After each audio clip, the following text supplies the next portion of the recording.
Shalom, and welcome to another in our series of podcasts from Temple Beth Am, a dynamic center for conservative Judaism in Los Angeles. This is a recording of our weekly Rashi study class with Rabbi Rebecca Schatz. Okay, so we did not meet last week on a whim, and I'm hopeful that we can remember where we were at and just get right back into it. We are at verse 18, as far as I remember. Is that true? Okay, that's what I was pretty sure. Yeah. Okay, so let's just jump. Sorry. Yeah, he said. Let's just jump right in, and if someone will read for us the verse in Hebrew, and then we'll talk a little bit about the verse before we go into the Rashi. But if someone can read verse 18 for us. Joel, do you want to read since the microphone's in front of you?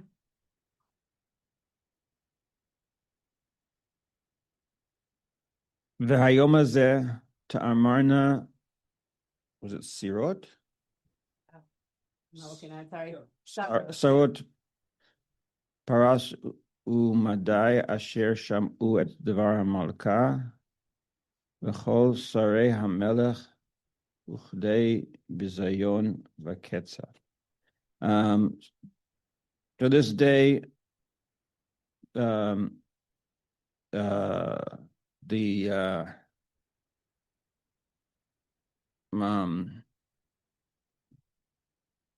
Tsar is ministers, right? Yeah. Okay, so like the female ministers of Persia and Media that heard about this, the doings of the queen, to all the male ministers of the king, they will not behave nicely. They will treat them with scorn. Great. Okay, so I'm actually remembering that we did do this verse. This was the last verse that we did in the last class. So we'll just go over it very briefly, because if no one remembered that we did it, I'm glad that we're going over it. So what do we notice about this? Just in general, what are we noticing about this as a play in what's going on, especially with Vashti, but also with the influence that she is having? Yeah, Norm. There's a presumption that all take the microphone. No. There's a presumption that all the nobles of Persian Media mistreat their wives and any other females. Where'd you get that? Because they're saying that what the queen did, which I think was completely reasonable on her part, right, shows contempt, and that their ladies will all hear of it and they will mention it, and they'll show contempt and scorn for their husbands. Oh, I see. So if they are feeling moved by the queen's behavior, that must mean that they are also dealing with similar behavior in their own lives. And so they would sort of learn from her and then go against their own partners, is what Norm's saying. Okay. All right. Yeah, Rebecca. I think also what it indicates is that whatever she did, it was in public. It wasn't only that the men that were with the king saw it, but also she somehow did this in front of the women that were with her. Right.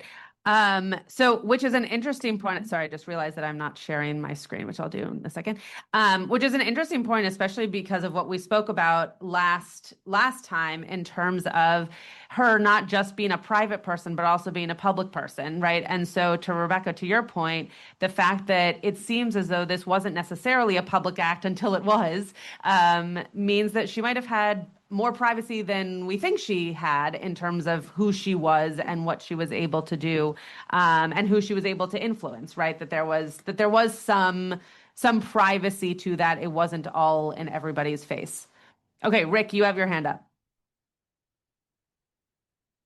Yes, hi, good morning. So Hello, good morning. last word, the last word, katzef, triggered in my head, Katzaf alavadav with Pharaoh when he's with the dream and he's upset with his advisors that nobody can interpret it. So I'd just like to suggest it's another parallel. We had Vashti refusing, like Joseph refused Potiphar's wife, And now here we have Katsaf, Pharaoh, in the same kind of story, the same verb. So it's just a parallel. Great. Thank you for sharing that. Yeah, Larry, hold on. So Alter has a couple interesting comments here. I won't read the Alter. But first of all, he says, V'hayom hazeh, this very day. That emphasizes the urgency with which the king had to act to nip it in its bud, that it was an urgent manner. And then the next word, this is not Alter, is tomarna. So it's these, a Sarah is a noble woman, apparently. I didn't know that before until I looked it up. Right. So they spoke. They were going to speak. So they were going to speak, and they were going to speak about what they heard. And who are they going to speak to? They're going to speak to Lokol Sareh, to all of the noble men, presumably, as Norm said, their husbands. And then the last two words, bizayon v'katzef. So Alter says the bizayon part, and scorn, is going to come from the wives, from the noble women. And then the katzef, which is wrath and anger, will be the response of the husbands. So this one verse basically has this entire story. You could write a whole book about this one story. Right. So before Diane shares or comments, I'm so glad that you came up with that all by yourself, Larry, because if you look in this graphic novel, the one that doesn't turn over, my blur is on. Hold on, let me change that. Sorry about that. Okay, so if you look here, you can see, right, the women, for those of you on Zoom, and then I'll pass it around, you can see the women are very large and kind of overpowering in the picture, and then the men are very small at the bottom, looking up at these women who seem to be powerful and yelling. And I think, you can pass it around, I think, Larry, to your point, what this verse is sharing to us is that there is something scary, I'm just going to use that word, for the men, that the women have this kind of power, right? And to Norm's point, whether or not that means that the women now have power that they should have always had, or that the men feel like they're losing power, whether or not they were behaving well or not, we don't really know, though I agree that we can intuit that it's there's a good chance that they weren't. But there's something very powerful here with the women receiving some amount of agency because of what Queen Vashti did, which, just a spoiler alert, though I think I've said this before, it's part of the reason that I actually think that Vashti is the hero of the story, because she makes way for someone like Queen Esther to be able to be Queen Esther, right? Now, Queen Esther is heroic and is loud in a very different way, but still, like, would that have been possible if we hadn't had this beginning introduction into women finding their voices and being able to stand up to the men? Okay, Diane, and then Barry, and then Joel. Oh, thank you. So I just want to point out, it doesn't say anywhere husbands. This isn't about women and their husbands. This is about women in society, the noble women in society. True. And the noble men in society. So this is about empowering women generally. True. It's a really important point. Thank you for sharing that. You consider in the contemporary context, countries like Iran, when the women stand up, what happens next? Yeah. Joel, did you want to say something? I had a comment. What is, I know every word in the sentence means except for uchadai. Uchadai. Sorry, say what you just said one more time. You know what every word in that sentence means except for uchadai. What does that mean? In this particular case, well, let me look at the whole sentence. Sham'u et davar hamalka lechol sarei hamelech uchadai. And if, Rebecca. Offer something? Yeah. If it were the adkadei, so up until, up until, right. Up even scorn. I was going to say until also, but yeah, it's missing a word that would make it mean that, at least to us today. I think what I think what the translation is doing here is translating that word as and there will be, like as in the future, right? Because of this, there will be. But yeah, until is really the way that you would end up translating uchadai. And until. Sorry, what, Stevie? No end of, he said. Oh, I thought, yeah, and no end of. Right. Oh, that's what JPS says? Oh, okay. Oh, you're reading the translation on Safari, yeah. Oh, I know, we know it. Got it. Okay. And my comment is sort Thank of you. a reaction to your comment. Yeah. It's possible that it's the other way around, and that it made Esther's actions even more honorable, because you could paint the story as Achashverosh was a sort of a lax guy, and then his ministers are saying, you gotta tamp this down before it gets out of hand. Right. And so from that moment on, he was even more stringent. And that's why she was so afraid to approach him. That's a good point. Anybody that doesn't get the Sharvita Zahab is Right. Yeah, it's a really good point, and maybe that's why she really needs Mordechai to kind of be a supporting actor in much of her leadership. Okay, really quickly, because we did do this last time. Joel, will you just read through the Rashis for us, and then we'll go on to verse 19. Ta'amarna sarot parasim gomer v'lechol sarei hamelech et hadavar hazeh v'harei ze mikra katzar. So they're gonna repeat everything, or they're gonna talk about this to the ministers of the king about this matter, and this is going to be a short episode. So it's interesting. Either it means that what they say is going to be abbreviated, or what Rashi's saying is, and we don't know the whole story.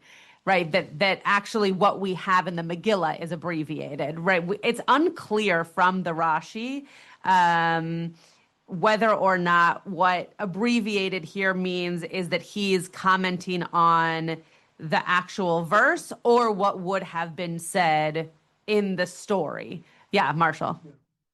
Alter translates that as another translation. An ellipsis. An ellipsis, right. Yeah, but is it the ellipsis of the verse, or the ellipsis of the speakers in the story? Right, I think, and that's the question, right? Is it like, are we missing something here? I think is what Rashi seems to be saying. Okay, what's the second Rashi? Uchadai b'zayon v'yesh b'davar hazeh harbe b'zayon v'ketzev. And there's a lot of scorn in this matter. Yeah. He's basically commenting by saying, and there's going to be a lot of it, right? It doesn't actually tell us what the words mean, nor does it give us really any insight into it, other than saying, like, these words mean that there's going to be a heavy matter, that it's not just going to be a light punishment, but there's going to be a lot of contempt and wrath on this. Yes, I think he might be saying that even this comment contains a lot of contempt and wrath. Oh, they're warning about contempt and wrath, but it's actually coming from contempt and wrath. Oh, I see. Not Rashi's comment. You're saying the comment they're making. Yeah. Stevie. I think he's translating Uchadai. The same question that Joel had a second ago was, right, he's saying, oh, that just is a magnifying word or something. Oh, okay. Yeah, maybe. Marshall, you had your hand up. The Alter's translation of Uchadai is full measure of. Okay, so great. So Stevie's right. So Rashi is defining here more so than he is emphasizing. Was there another hand? Okay. All right. Verse 19. Joel, do you want to keep going since we kind of short shifted you on verse 18? No. Okay. Joel's happy to. Okay. Verse 19. Imal kol melech tov yetze devar malchus milfanov v'yakasev bedasei poras umadai v'lo yavor asher lo savo vashti lifnei hamelech achashverosh umalchusa yetain hamelech lirusa hatova mimena. Okay, one heck of a verse. So norms has 6 or 7. Right, tops. Yeah. Yeah, it was a very Ashkenazi verse. Okay. All right, Norm, tell us what you just read. If it should please the good king, make an edict. Yetze is related to mitzvah, I believe.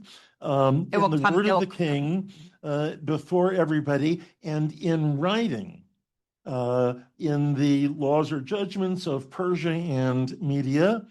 So it can't be changed because it's in writing.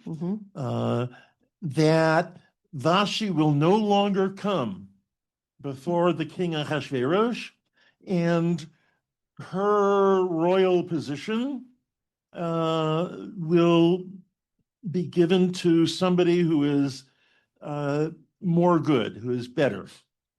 Okay, so just 2 things. Thank you for doing that. 2 things on this, and then I'm curious to hear people's questions and thoughts. One is Yetzei Davar Malchut means like the king created an edict, right? Coming out of the king, there was an edict that was brought before you. And the other piece at the end here is Lir'uta hatova mimena, right? Like in your seeing, in your eyes, right? That someone who is better than her. So it's not just that she would be, her resume would be better, but that she actually looks better to you, right? Seems better to you. I'm not making a statement about whether or not he needed to find her attractive or not, but rather like it needs to be someone who you see as being better as opposed to just hearing about or knowing about as being better. Okay, thoughts, comments, Barry. So researching Rashi, quoting from Midrash, the fear of the ministers was that once Ahasuerus overcomes his drunkenness, will be sorry he's done this and will retract, and Rashi will come back in, and then her anger will take place. So that's, they have to be an edict, an irrevocable edict. The other is that better, it could mean more obedient in terms of obedience, that someone who will obey his needs, not like Vashti. Okay, so explain your first comment one more time. So you think that he's drunk, and he's susceptible to do anything right now. And so, so he'll not let her come anymore, and he'll refuse her. But if it's not an irrevocable edict, then once he wakes up the next morning and he's not so drunk anymore, he'll feel sorry, and he'll want her to come back in again. Got it. Okay. Yeah, Norm. I think this is another illustration of Ahasuerus always going along with the last person who spoke to him. Memucan says to do this, he'll do it. Haman says to do that, he'll do that. Esther says to do another thing, he'll do that. He generally is persuaded by whoever he last speaks with. Right. Interesting. That's a very interesting point. I just want to read, because Barry alluded to this. The Alshech has a commentary on this, who's obviously not Rashi, but I'm going to read it anyway. That this royal edict of vengeance that he had decreed for her to be killed, that's Rashi. Memucan feared that Ahasuerus might forgive Vashti in the end. He therefore did not explicitly call for Vashti's death, lest she live, and along with the king, punish Memucan for suggesting she be killed. Right, so there is some worry here of like retaliation, I guess you could call it. And yet what that leads to is Vashti not getting as harsh of a punishment, but rather being told that she cannot return and that it was going to be written down in law, but that she did get to live, right? And lots of kids, at least I was taught this, are taught that she was killed, and not just sent away, right? So this is reminding us that that's not the case. Okay, Diane, and then Rachel, and then I thought I saw another hand. So this is a classic case of the punishment fits the crime. The crime is she won't come, and it's okay, you won't come, fine. You won't come anymore, never again. Right, 100%, 100%. Yeah, it's a, yes, I have nothing else to say. That's exactly right. Okay, Rachel. Are there usually more microphones in this room? Okay, and that's what I thought. All right. I was thinking actually that Catherine of Aragon spent the end of her life in a convent. That's where she was exiled to. And was there an equivalent place for former royalty in this world? Because I think the explanation of was she killed, that would even lower my opinion of Ahasuerus more. But what alternatives existed for former royalty? Could she have been sent back to whatever house that Ahasuerus plucked her from initially, whether it was Persian, Median, or other? Because in those days, a lot of marriages were agreements between kingdoms. Yeah. It's a very interesting way of thinking about what we know of historical matters that have that have had similar results, and wondering if this is what happened to her, just in terms of the piece of whether or not she died. In this book, I'm not going to even pretend that I can say this guy's name, but Rabbi Yisrael Isser Tzvi Hertzeg, Herczeg. If you know how to say that, go for it. But that guy writes below Rashi, he writes Rashi elucidated. And one of the things that he says is that a word of royalty, a decree of royalty of revenge, that the king ordered that she shall be killed.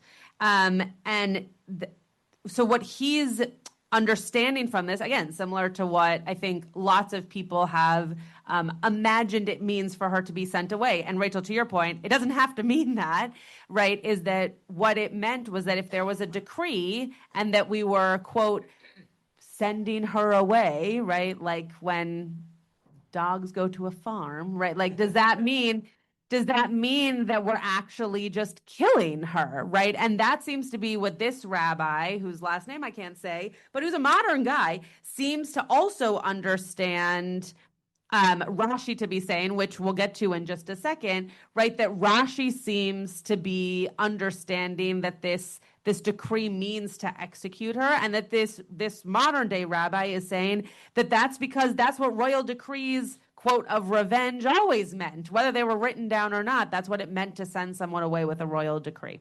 So just to Rachel's point, that doesn't always have to be the case. Yes, okay. Well, Larry, Rebecca, Paul, Barry. We're just going to make our way all the way around. I'm not going to comment about whether she was killed or not. Okay, I don't think she was. But there are two things going on here. One is what is the punishment for Vashti? What implications does it have for Vashti herself? And the other is the lesson to be learned in the kingdom. Yeah. It's interesting, I think, I'm not sure, that we never get back to the lesson for the kingdom after the first chapter. So that's like dropped, but then we're on the story of what happened to Vashti and what happened to Esther. However, that's not my comment. My comment is on the phrase, v'lo yavor, I think it is, which is translated here as can't be abrogated. And in Alter, he says not to be transgressed. And Alter has a comment, and then I have a short story. And the comment is, and to be written in the rules of Persia and Media. Again, the key word dot appears. This satiric narrative is all about an elaborately rule-bound imperial bureaucracy. Whereas it will emerge later, against all historical plausibility, a royal decree once issued cannot be revoked. Right. So he says it's not plausible. I disagree with Alter in this case, because I've told this story before in modern times. When I was working in Mozambique, and I was the advisor to the Director General, and he, against my advice, he signed some sort of paper and then had a seal. We had the seal from the road authority that went out. And this was then an instruction that went out. And then I finally got a chance to explain to him why what he had done was really a bad thing. And his answer to me was, but I've already signed it, sealed it, and sent it out. I cannot change it. But if you write another decree for me, another instruction for me, I can send that one out. But I can't retract what I've already done. And that was this, we'll see later on, and that's the story here. Once he sends it out, he can't retract it. Right. Fascinating. It gives a whole new meaning to sign, seal, delivered. Right?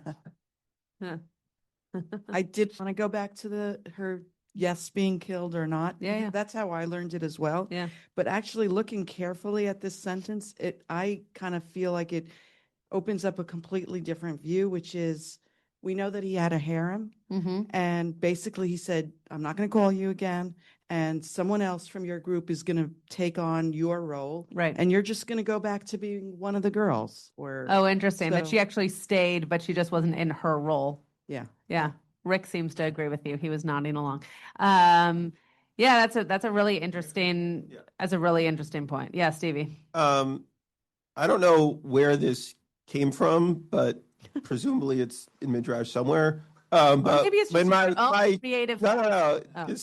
I don't think this, but in my youth, I was taught that Vashti was of royal blood and Ahasuerus was not, and therefore this is another step in his asserting his authority on his own terms, as opposed to through her legitimacy.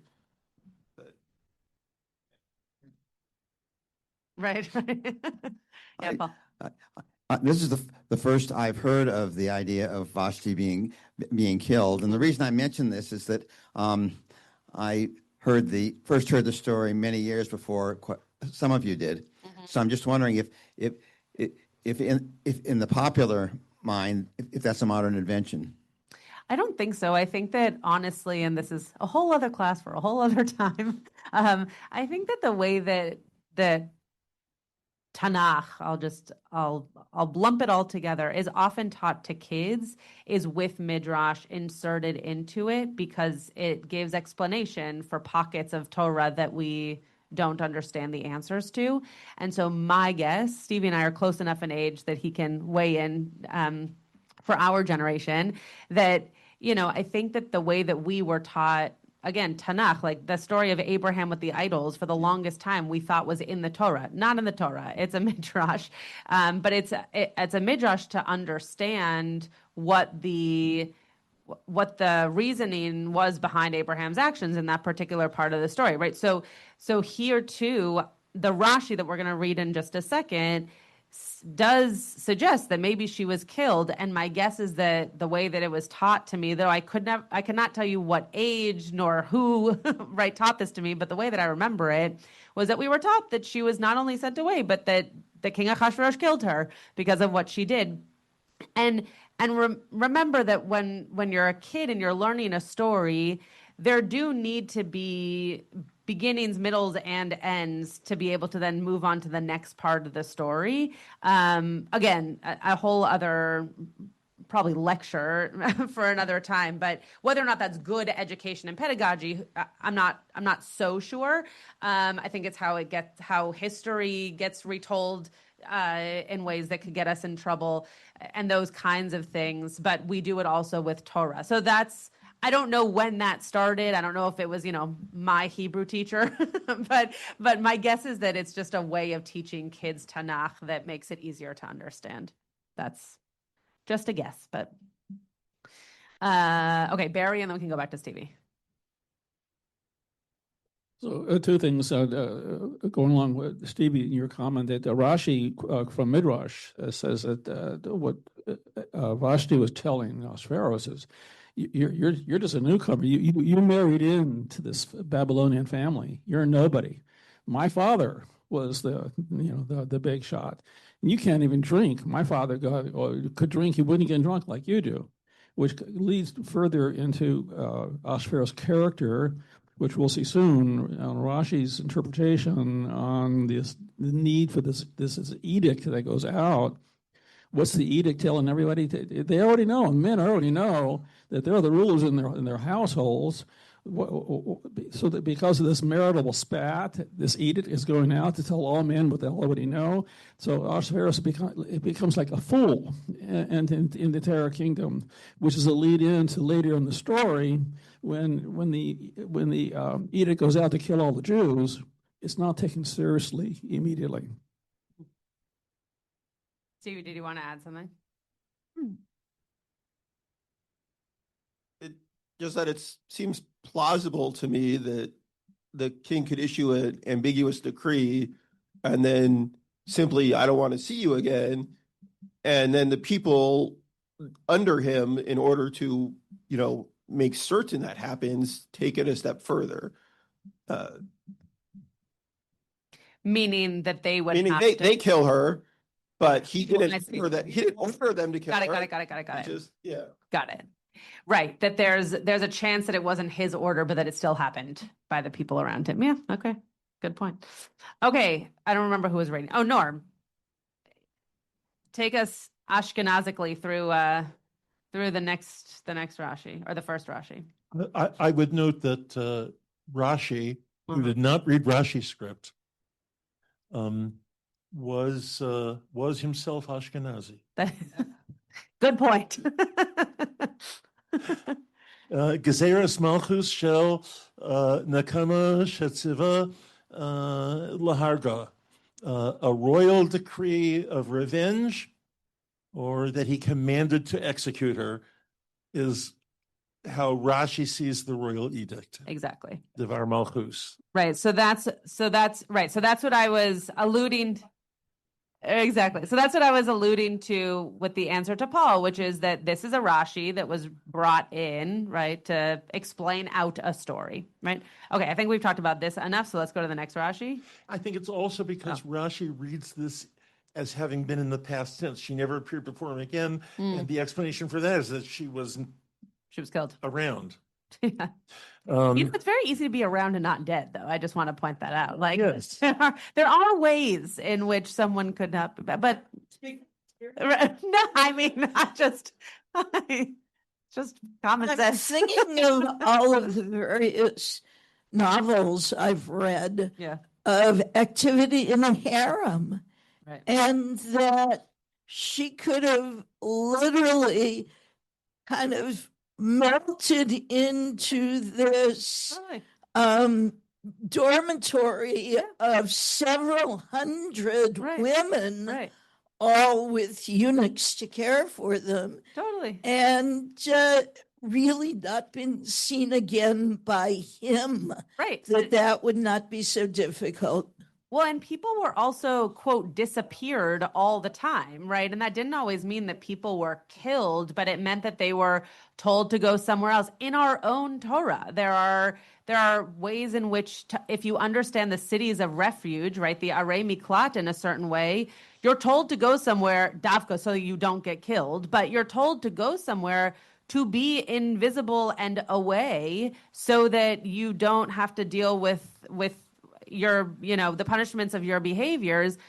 It doesn't mean you die, right? It just means that you're told to not be in eyesight. And Stevie, I thought this was what you were saying, which is why I asked you to clarify, just that it could be that she was told to go away, and that in fact part of that was to protect against the fact that the people might say, that's not good enough, let's also kill her, right? And so who knows? I wasn't there. I don't know if she was actually executed or not, but it does seem like she was definitely, quote, disappeared, right? She was definitely sent in such a way that no one knew who she was, right? In a modern day, like CSI or Law and Order episode, she'd be given a new identity and like sent away, and no one would know who she was, and she would live in some hotel in Siberia, right? So it could be that that's what happened, but it could also be that she was killed, right? There are lots of ways that someone gets sent away, and it's just a matter of like how harsh that punishment was. Rebecca. Norm, can Rebecca have the microphone? Thank you. I just sort of connected to what you said about how you tell stories to kids. Yeah. By the time Rashi wrote this, bigamy was not a acceptable thing. So it could be it was a clean way of saying she married him later, but there was nothing else going on. Right. Yeah, thank you for bringing that up. Oh, Rick, hello. Rick Yeah, has I something to just share. wanted to bring up that when Esther's talking to Mordecai, I just lost it, but there's some point where he hasn't called her in 30 days. So it's not like this is a short story that took, was very fast. So if Esther, who he liked, he didn't see for 30 days, then imagine, how long it would be for him, for Achashverosh to see other people. So Interesting. it's, yeah, anyway. Yeah, thank you for sharing that. Marshall. We'll get another microphone for next week. Sorry, everyone. Although not directly related to the story we're reading now, I remember reading once or seeing once a picture from the former Soviet Union, like an official portrait, let's say of 5 people. When you saw it again, there were 4 people, but they made a mistake. They left the person's shoe on in the picture itself. So you have 4 people plus 1 shoe. Vashti is the shoe. Okay. Does anybody know that Friends episode? No. Okay. All right. Yeah. Wrong crowd. All right. Tell it. Where she says, I'm a shoe. It is shoe, right? A hat. I'm a hat. Is it a hat? I'm a hat. I'm a hat. Okay. Anyway, now this is not funny any longer. Okay. Norm, can you read the second one for the second Rashi? V'yakosev b'dosei parasumadi, which is to be recorded in the laws or judgments of Persian media. And Rashi explains that's b'sifrei chok u'minhag hamalchus, in the books of the statutes and the customs from the kingdom. How does this relate to us? Well, it's the origin of the term media release. Okay, everyone just missed this joke. Well, okay, I'm not going to say the joke as well as Joel is. Can you give Joel the microphone? Oh, yeah, no, you have to say it again. It has to be recorded, as we know from the story. This is the origin of the term media release. Which is very good. Very good. Okay, but jokes aside, that is a very good joke. How does this relate to Judaism, to us, to how we understand certain things that we do? I'm trying to be vague so I don't give it away. Rachel? I was thinking about later in the same story. Okay. Ahasuerus asks somebody to read to him from the records of the kingdom. Good. And that's where he is reminded of the good deeds of our hero Mordecai. Okay, great. And there's something in legal systems about having it written down that it's more binding that way. Right. I was raised with the question, where is it written? Yeah. That it has to be X and not Y. Sure. Yeah. Yeah. Diane. So in a I think, legal system, you write the laws. You don't write the customs. Yeah. But our own halakha, customs sometimes take the position and become law. Exactly. Okay, so that's what I was hoping we were going to get to. That this idea that when we think of, believe it or not, when I was in rabbinical school, this was way before I started working at Beth Am, the example of cholent at Temple Beth Am on Kiddush was used for this example. That if there was a Shabbat where there was no cholent all of a sudden at Beth Am, there would be a revolution, right? People would be so angry. Bye, Alan. People would be so angry, and because people would assume that was obviously not actually, but like the law, right? That we were going to have Kiddush and there was going to be cholent. But what it is a minhag. But there's a category of law in Judaism that is called minhag kehalacha. Wearing a kippah, that, right? Wearing a kippah is not halacha. Wearing a kippah has become halacha because it was a custom that was held for so long and by so many people that it became law. So what's important about this Rashi is that it wasn't just put in a book of law, but that it was also recorded in the customs, because customs can be, if not just as, sometimes more pressing and important and understood and relatable than law, because it's the part of the law that you are living and that you expect. If you ask a third grader downstairs if wearing a kippah is Jewish law, they would say yes. And they're not wrong, of course, but they're not as right as if I said, is keeping kosher the law? And they said yes, right? So there are levels, like degrees of which law is held. And it's important to recognize in Judaism that custom holds just as heavy a weight in that area as does written down law in the Shulchan Aruch. Yeah, Dan. So I just want to add, so Benji Siegel, in his comment about the chapter as a whole, says that there's almost no there is no Jewish content or even Jewish interest in chapter 1. And this is sort of Rashi inserting something that is recognizably Jewish. 100%. Yeah. And so a current example of becoming law, we have so much of it in our U.S. law structure, Roe Wade, women's rights, custom becomes law, but sometimes later new custom abrogates that very law. So when custom becomes law, it's not necessarily permanent. Yeah, I think I'm not going to get too much into this because I'm not a lawyer, but I think in American law, it's different than in Jewish law because it's not also a culture with rituals. So I think, yes, culture can change, and therefore customs can change. But I think the example of American law is a hard one to use exactly the same way, since it's a different law system.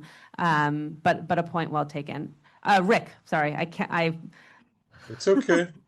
It's okay. Just getting back to Vashti, whether she was exiled or just put away and not seen. I just looked ahead a little bit, and I'm seeing these details that I never noticed before. But there were 2 harems, one under the supervision of Haggai. This is in chapter 2. That's verse 8. And then if she did well, then she would go to the second harem in charge of Sha'ash-Gaz. So there were multiple harems, just like Rachel was saying. So there was a whole wing of the palace where they lived, and Vashti could have survived there in in-house exile for the rest of her life. So I don't think she was killed either. Yeah, Rebecca. I have a sort of comment question about what you were saying about the minhag and halacha. Yeah. And that is basically what we're saying here is that he said to kill her. Right. Maybe. What makes that are we saying that this is sort of a general halacha that will now always kill wives that disobey their husbands? Is that the point of this? Because it's like what's the minhag here, really? Right. So if it was kill, then yes. The way in which it's being written in the actual Megillah is that she can't come back into the presence of Ahasuerus. So that would have been written down in the laws and also in the customs. So my guess is that what the minhag is here that we are relating to is the fact that if a queen, or maybe it's for all wives, I don't really know, were to do this kind of thing against their husbands, or to assert their agency against their husbands, this would be they would be allowed to be told that they should leave. Correct. Yeah. But it seems to be saying that this already was the custom. It's just that we're making it now into writing it down as if that custom has become law, and that it also is now being put into a book of law. Okay, Rachel, and then Stevie, and then we're going to go on. Just that when the advisors say to Ahasuerus, you got to stop this.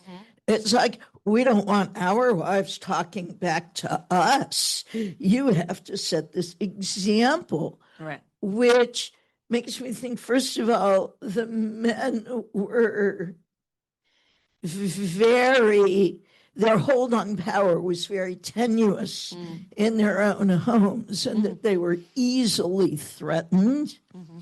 And I don't know, what if you're ordinary guy with only one wife? What do you do then? An ordinary guy. Yeah. Poor guy with only one wife.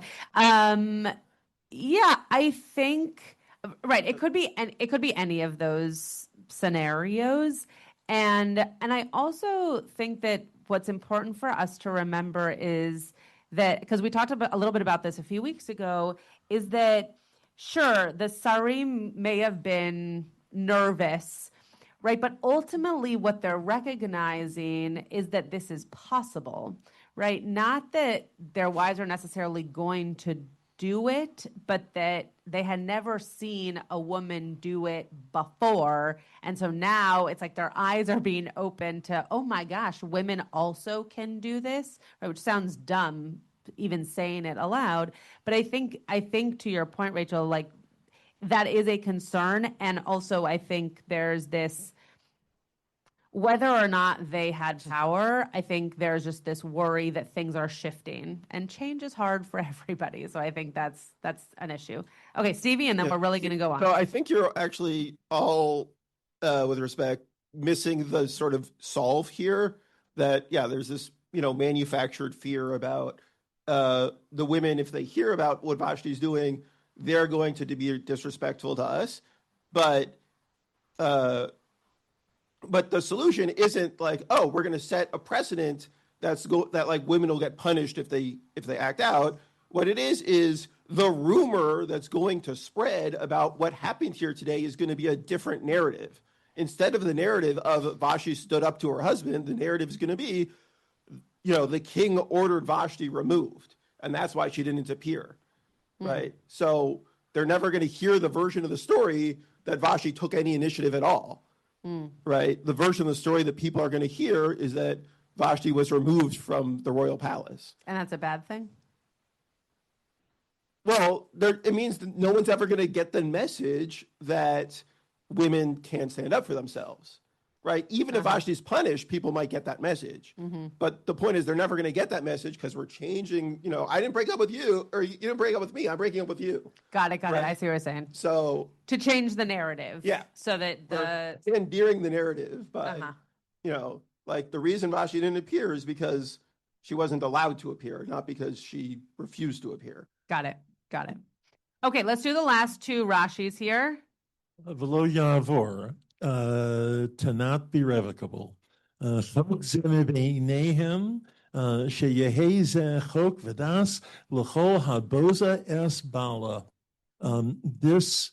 statute or yoke from among all of them, this should be a law and statute for anyone who shows contempt for her husband. Right. Okay, Barry, hold on one second. We're just going to do the last Rashi, and then you can make your comment. Wait, hold on. Let's do the last Rashi. So give the microphone back to Norm, and then you can make your comment. Asher lo tavo Vashti, and Vashti must never again appear. And Rashi concludes, ulachach neherga, and therefore she was executed. Doubling down on she died. She was killed, and she died, and we need to understand that she died. Okay, Barry. So the extension of 19.3, according to Rashi, is that not only is Vashti executed, but this is edict that goes out, is that in all households, not only are you men, the rulers of your households, which you already knew, so you don't need an edict to tell you that, but from now on, the woman who stands up to you can be executed, which in the current time, again, take countries like in Iran and other strict Islamic countries, the woman who stands up, she's liable to get killed. Yeah, that is definitely in modern day, definitely. I mean, we're seeing it, unfortunately daily in places like Iran. But what I will just remind us of is the Megillah does not say she was killed, right? So Rashi is commenting on the Megillah, not on himself. Right, it's not like that book that I told you about where the mice are telling their own story underneath the grandfather with his grandson, right? They have their own narrative. This comment on the statute that should be for anybody who shows contempt for her husband, the statute is that the wife is sent away from her husband. That's all the Megillah says, right? Rashi is doubling down on the execution, but the Megillah does not say that. So, though I agree with you, Barry, that unfortunately, obviously, this is happening in places like Iran, we just need to remember, unless we're gonna be like me in elementary school, we just need to remember what's actually in the Megillah versus what Rashi is telling us. Okay, we have 3 minutes. So, but these are comments, or this is to read the next one? Comments. Okay, Norm. One is, we don't know, but it's possible that there are other men who were present, who would have disagreed with Memucan, but were afraid to stand out and stand up on their own in defense of wives generally. Correct. Yeah. I think someone on that side of the room, potentially even your son, mentioned something like that earlier. So yeah, for sure. Larry. I'm tempted to respond to that, but I'm not going to respond to that. My comment's entirely different. Okay, about different Megillah, or are we still in this one? About a different interpretation of the Megillah. Yeah, great. Diane and I won't be here next week because we'll be on the beaches of Oahu. Oh, wow.